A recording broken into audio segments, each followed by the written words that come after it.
పితా పుత్ర పవిత్రాత్మ నామమున ఆమె.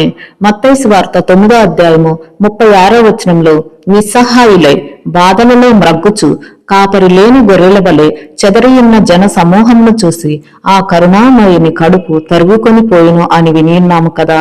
ప్రియ దేవుని బిడ్డలారా, ఈ రోజు వాక్యంలో ఆ ప్రభు కారుణ్యంను ఎంతగా ఆయన బిడ్డలమైన మన మీద ఉన్నదో చూస్తూ ఉన్నాము కదా.